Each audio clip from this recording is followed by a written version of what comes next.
የአስረኛው ሌሊት ድብደባ ተከናውኗል። የአሜሪካ ጦር ማዕከላዊ እዝ በኢራን ወታደራዊ መሰረተ ልማቶች ላይ አሁንም እንደለመድኩት ክንዴን አሳርፌያለሁ ብሏል። የአሜሪካው ፕሬዝዳንት ዶናልድ ትራምፕም በቀሉ እንደሚቀጥል አረጋግጠዋል።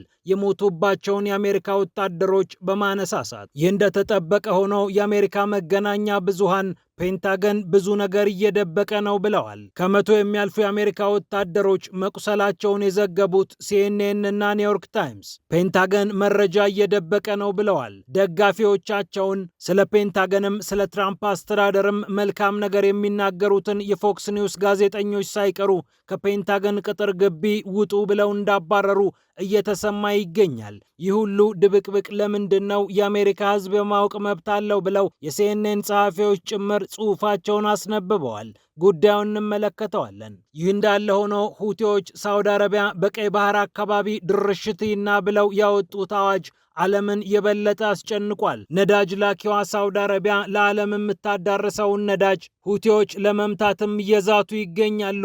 ሳውዲ አረቢያ ሞቼ ነው ቆሜ ብላለች። ነገሩ ይበልጥ በቀይ ባህር ተቀጣጥሏል። ከመካከለኛው ምስራቅ ጉዳይ ፈቀቅ ሳንል ሐማስ አዲሱን ሰው ሾሟል። እስካሁን በቡድን ይመራ የነበረው የሐማስ አመራር አሁን አዲሱን መሪ ተዋወቁልኝ ብሏል። ኻሊል አልሃያ ለሐማስም ለዓለምም አዲስ ስም ባይሆንም የፍልስጤሙ ድርጅት ግን በእርሳቸው መሾም ብዙ መልእክቶችን ማስተላለፍ የፈለገ ይመስላል።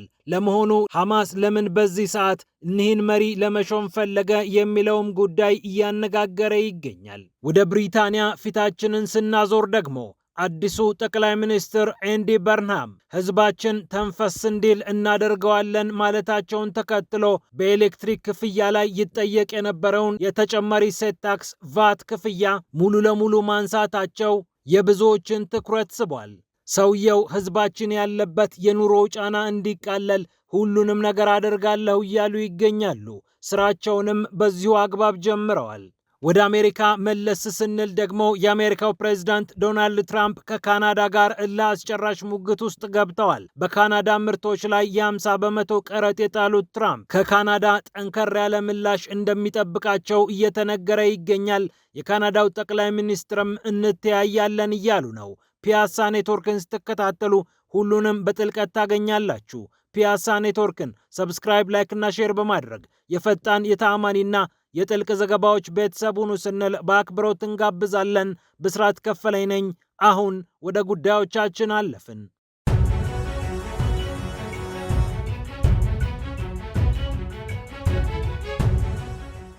አስረኛው የሌሊት ድብደባ ተከናውኗል። የአሜሪካ ጦር ማዕከላዊ እዝ እንደለመድኩት ክንዴን አሳርፌያለሁ ብሏል።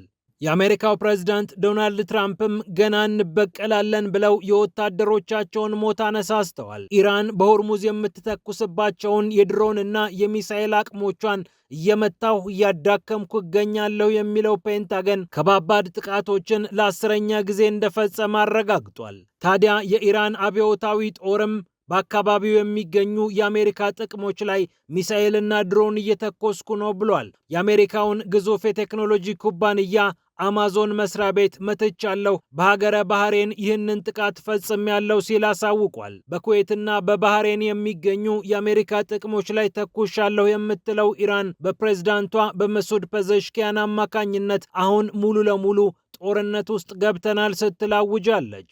የኢራኑ የዜና አውታር ኢርና እንደዘገበው ነዳጅ ጫኝ መርከቦችም የጥቃት ኢላማ ሆነዋል። ባልተፈቀደ መንገድ የሚጓጓዙ የነዳጅ መርከቦች ከዚህም በኋላ እንደሚመቱ ነው የኢራን አብዮታዊ ጦር እያሳወቀ የሚገኘው። የአሜሪካ መከላከያ ሚኒስቴር ደግሞ ኢዛቤላ ጎንዛሌዝ እና ጄምስ ፍሪሃን የተባሉ ወታደሮች ሞተውብኛል ሲል ስማቸውን ጠቅሶ ሪፖርት አውጥቷል። ጦርነቱ በተፋፋመበት በዚህ ሰዓት አሜሪካ ኢራንን፣ ኢራን አሜሪካን እየመቱ ባሉበት ሰዓት የተለያዩ የንግግር መድረኮች እየተመቻቹ ቢሆንም ፍልሚያው በፍጹም ሊቆም አልቻለም። አሜሪካ በታብሪዝ፣ በቻባሃር፣ በኮናርክ፣ በባንደር ማህሻር እንዲሁም በባንደር ኢማም ሃሚኒ ተከታታይ ጥቃቶችን እየፈጸመች ትገኛለች። በሆርሙዝ መተኮስ እንዳትችል አደርጋታለሁ ስትልም ዝታለች። ኢራንም በተመሳሳይ በአካባቢው የሚገኙ የአሜሪካ የጦር ቤዞችን ብቻ ሳይሆን ከአሜሪካ ጋር ትስስር ያላቸውንም ተቋማት አልለቃቸውም እያለች ነው። ሲኤንኤን ደግሞ ከ100 በላይ የሚሆኑ የአሜሪካ ወታደሮች ቆስለዋል ሲል ዘግቧል። ወደ 100 የሚጠጉ የአሜሪካ ወታደሮች በጥቃቱ መጠነኛም ከፍተኛም ጉዳት ደርሶባቸዋል ይላል። 96 በመቶ የሚሆኑት የአሜሪካ ወታደሮች ወደ ሥራ መመለስ ቢችሉም እስከ ሐምሌ ወር መጀመሪያ ብቻ የአሜሪካ ወታደሮች ቁጥራቸው በዛ ብለው እየተጎዱ እንደሆነ አረጋግጧል። አንዳንዶቹ በፍንዳታዎች አማካኝነት የሚከሰት መጠነኛ የሰውነት ለውጦችን ያስመዘገቡ ሲሆን፣ ሌሎቹ ደግሞ ከቀላል እስከ ከባድ ቁስለትን አስተናግደዋል ነው የተባለው። ኒውዮርክ ታይምስ ደግሞ የአሜሪካ ወታደሮች ጉዳት እየተደበቀ ነው ይላል። ፔንታገን ይህንን እየደበቀ ያለበትንም ምክንያት በከፊል አምኗል። የፔንታገኑ ቃል አቀባይ ሾን ፓርኔል በእያንዳንዱ ሰዓት እዚህ ቦታ ይሄን ያህል ወታደር ተጎዳብን ብሎ መናገር ለጠላት መረጃ ከመስጠት አይተናንስም፣ አግባብነት ባለው መልኩ ሪፖርት እናቀርባለን ብለዋል።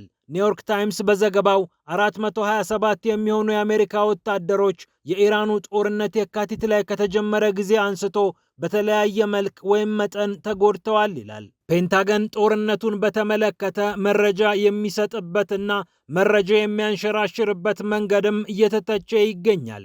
የሲኤንኤኑ ዕውቁ ጸሐፊና አቅራቢ ብራያን ስቴልተር ፔንታገን ከህዝብ መረጃ እየደበቀ ነው ይላል። ፔንታገን የሚያምንባቸውን ተቋማት ጭምር እየገፋ መሆኑን የሚገልጸው ጸሐፊው በተለይ የመከላከያ ሚኒስትሩ ፒት ሄግሴት ያደረጓቸው ነገሮች አስገራሚ ናቸው ይላል። ከዚህ ቀደም እርሳቸውን ቀጥሮ የነበረው ፎክስ ኒውስ በሚኒስትሩ የተወሰደበት እርምጃም መነጋገሪያ መሆኑ ይታወቃል። የፎክስ ኒውስ ዘጋቢዎች ከፔንታገን ቅጥር ግቢ ተገፍተው እንዲወጡ ጭምር ተደርጓል። መረጃ አትጠይቁን በሚል ስሜት የፔንታገን ኃላፊዎች ሚዲያዎችን እያሸሹና እየገፉ ይገኛሉ ተብሏል። ለአሜሪካው ፕሬዝዳንት ዶናልድ ትራምፕ እና በእርሳቸው ዙሪያ ላለው የፖለቲካ ኃይል ታማኝ ነው የሚባልለት ፎክስ ኒውስ ጭምር መረጃ እየተከለከለ ባለበት ሰዓት ሰዎች መረጃ የሚያገኙበት ዕድል ጠባብ እንደሆነ ያመላክታል እየተባለ ይገኛል። ጽሑፉ ሲቀጥል እንዲህ ይላል። ፔንታገን ለመጨረሻ ጊዜ በይፋ ጋዜጣዊ መግለጫ የሰጠው ከ2 ወር ከግማሽ በፊት ነው። በሚያዝያ መጨረሻ አካባቢ የተሰጠው ጋዜጣዊ መግለጫ የኢራንን ጦርነት በተመለከተ ዝርዝር ነገሮች የቀረበበት ነበር። አሁን ግን ፔንታገን እንደ አዲስ ያገረሸውን ግጭት በተመለከተ ዝርዝር ነገሮችን እየሰጠ አይደለም። የፔንታገን ቃል አቀባዮች ግን በዚህ አይስማሙም። መከላከያ ሚኒስትሩ ፒት ሄግሴትም አለቃቸው ዶናልድ ትራምፕም በየጊዜው በማህበራዊ ሚዲያዎቻቸው አማካኝነት መረጃ እየሰጡ ይገኛሉ። በአደባባይ ወጥተን ስለ ጦርነቱ እንድንናገር የሚፈልጉት አካላት ከኛ ንግግር እየቆራረጡ ለሚፈልጉት ዓላማ መጠቀም የፈለጉት ብቻ ናቸው እያሉ ነው። እናም ፔንታገን ይፋዊ ጋዜጣዊ መግለጫዎችን የሸሸው በዚህ ምክንያት ይሆን ሲል ጸሐፊው ይጠይቃል። ይህ እንዳለ ሆኖ ሁቲዎች ሳውዲ አረቢያ በቀይ ባህር አካባቢ ድርሽ ካለች እኛን አያድርገን ብለዋል። በሰና አየር ማረፊያ የደረሰባቸውን ጥቃት እንደሚበቀሉም እየዛቱ ይገኛሉ። በሰና አየር ማረፊያ የኢራኑን የቀድሞ መሪ አያቶላ አሊ ኻሜኒ የቀብር ስነ ስርዓት ተካፍለው ወደ አየር ማረፊያው በአውሮፕላን እየተጠጉ የነበሩት የሁቲ አመራሮች በአውሮፕላን ማረፊያው እንዳያርፉ ለማድረግ ሳውዲ አረቢያ ሚሳኤል መተኮሷ የሚታወቅ ነው። ታዲያ በዚህ የተበሳጩት በሰና አየር ማረፊያ የተደረገውን ነገር እንበቀላለን ያሉት ሁቲዎች በቀላቸውን ወደ ተግባር በመቀየር በቀይ ባህሩ ወሳኝ መተላለፊያ ባቤል መንደብ የሳውዲ መርከቦች እንዳያልፉ አስጠንቅቀዋል። የሁቲ ወታደራዊ ቃል አቀባይ የሆኑት ያህያ ሳሬም የሳውዲ አረቢያን ድርጊት አውግዘው የየመን ጦር ኃይሎች እገዳን እንድታከብር ሳውዲን ጠይቀዋታል። ሳውዲ አረቢያ በበኩሏ በዓለም አቀፍ ሕግ መሰረት የተፈቀደልኝን መብቴን አሳልፌ አልሰጥም እያለች ትገኛለች። የሳውዲ የውጭ ጉዳይ ሚኒስቴር መስሪያ ቤትም ይህንኑ በተመለከተ ጠንከር ያለ መግለጫ አውጥቷል። ላለፉት ጥቂት ዓመታት ሁለቱ ወገኖች እንዳይታኮሱ የተደረጉ ጥረቶች ሰምረው ተኩሱ የበረደ ቢሆንም ሁቲዎችና ሳውዲ አረቢያ ዳግም ወደ ፍጥጫ ገብተዋል። የሳውዲ አረቢያ የነዳጅ መርከቦች በቀይ ባህር በተለይ በባቤል መንደብ አካባቢ የሚመላለሱ ከሆነ ሁቲዎችን መታለን ማለታቸውን ተከትሎ የነዳጅ አቅርቦት ላይ ከፍተኛ ችግር ሊፈጠር እንደሚችል ዓለም እየሰጋ ይገኛል። ከዛው ከመካከለኛው ምስራቅ ጉዳይ ሳንወጣ ሐማስ አዲሱን አለቃዬን እወቁልኝ ብሏል። ኻሊል አልሃያ ስማቸው አዲስ ባይሆንም በንግግር በድርድር ስማቸው ተደጋግሞ ቢነሳም አሁን ግን ሐማስን በይፋ ይመሩታል ተብሏል። የሐማስ የፖለቲካ ቢሮ ኃላፊ ተደርገውም ተሹመዋል። ከታዋቂው የቀድሞ የሐማስ መሪ ኻሊድ ሚሻል ጋር ነበር ለውድድር የቀረቡት። 35 ለ34 በሆነ ድምፅ ኻሊል አልሃያ አሸነፉ። ከ66 ዓመታት በፊት በጋዛ ከተማ የተወለዱት ኻሊል አልሃያ በ7 ዓመታቸው ግዙፉን የመካከለኛውን ምስራቅ ጦርነት እዛው ጋዛ ሆነው አልፈውታል። በኋላ በእስራኤል ጥቃት በፈረሰው የጋዛ ኢስላማዊ ዩኒቨርሲቲ 3ኛ ዲግሪያቸውን በሐዲስ ጥናት የሰሩት ኻሊል አልሃያ 1981 እንደ አውሮፓውያን አቆጣጠር የሐማስን መስራች ሼክ አህመድ ያሲንን ካገኙ በኋላ የሐማስን ፖለቲካዊ አደረጃጀት ተቀላቅለዋል። የሐማስን ዓለም አቀፍ ጉዳዮች በመከታተል መቀመጫቸውን ኳታር አድርገው በመነጋገር የሚታወቁት አልሃያ ከዶናልድ ትራምፕ ልጅ ባለቤት ከጃሬድ ኩሽነር እና ከልዩ ልዑካቸው ከስቲቭ ዊትኮፍ ጋር መነጋገራቸው የሚታወቅ ነው። ስቲቭ ዊትኮፍ እኔም የልጅን ሞት አውቀዋለሁ ብለው ኻሊል አልሃያ የተገደሉባቸውን ልጆች በተመለከተ ሐዘናቸውን ገልጠው ቀረብ ብለው መነጋገራቸው በአንድ ወቅት ሲያነጋግር ነበር። ኻሊል አልሃያ ከአንድም 4 ወንድ ልጆቻቸውን በእስራኤል ጥቃት አጥተዋል። ኦሳማ፣ ሐምዛ፣ ሐማም እና አዛም የተባሉትን ልጆቻቸውን፣ ባለቤታቸውን፣ በአንደኛው ጥቃት ደግሞ ባለቤታቸውን ከ3ቱ ልጆቻቸው ጋር ነበር ያጧቸው። ሐማስ እኒህን ሰው እንደ አዲስ የሾመው ይላል አልጀዚራ። ምናልባት ሰውየው ተራማጅነትና የመደራደር ፍላጎት ስላላቸው የድርድር ተስፋን ለመላው ዓለም ለማሳየት ነው ይላል። ኻሊል አልሃያ ከኢራን ጋር ጥብቅ ቁርኝት እንዳላቸው ቢነገርም በድርድር ረገድ ግን የመነጋገር ፍላጎታቸው ዝግ አለመሆኑ በርካቶች ስማቸውን እንዲያነሱ ሆኗል። ወደ ብሪታንያ ጉዳይ ስናመራ አዲሱ አነጋጋሪው የብሪታንያ ጠቅላይ ሚኒስትር የእንግሊዝ ሕዝብ ትንፋሽ እንዲያገኝ እፈልጋለሁ ማለታቸውን ተከትሎ በተለያዩ ውሳኔዎቻቸው እየተሞገሱ ይገኛሉ። በተለይ የእንግሊዝ ሕዝብ ከዚህ ቀደም በኤሌክትሪክ ክፍያ ላይ በተጨማሪነት እንዲከፍል የተደረገው የተጨማሪ እሴት ታክስ ወይም ቫት እንዲቀነስ ወይም እንዲጠፋ መደረጉ ብዙዎችን እያነጋገረ ይገኛል። በእያንዳንዱ የኤሌክትሪክ ክፍያ ላይ 5% ቫት ይከፈል ነበር በሀገረ እንግሊዝ። አሁን ይህ 5% ወደ 0 ወርዷል ነው የተባለው። አንድ ቤተሰብ በዓመት እስከ 45 ፓውንድ እንዲቆጠብም ሊያደርገው እንደሚችል እየተነገረ ይገኛል። እያንዳንዱን የእንግሊዝ ሕዝብ እየተቸገረ ያለበትን ነገር እንደግፈዋለን ብለው የተነሱት አዲሱ ጠቅላይ ሚኒስትር ከአነስተኛ ንግዶች ላይ ግብር የመቀነስ በሀብታሞቹ ላይ በመጠኑ የመጨመር እቅድ እንዳላቸው ሲነገር ቆይቷል። ሰውየው በካቢኔያቸው ላይም ለውጥ አድርገዋል። የውጭ ጉዳይ ሚኒስትሯን ይቬት ኩፐርን የጤና ሚኒስትር ያደረጉ ሲሆን ታዋቂውን ፖለቲከኛ ኤድ ሚሊባንድን ደግሞ በእርሳቸው ቦታ የውጭ ጉዳይ ሚኒስትር አድርገዋቸዋል።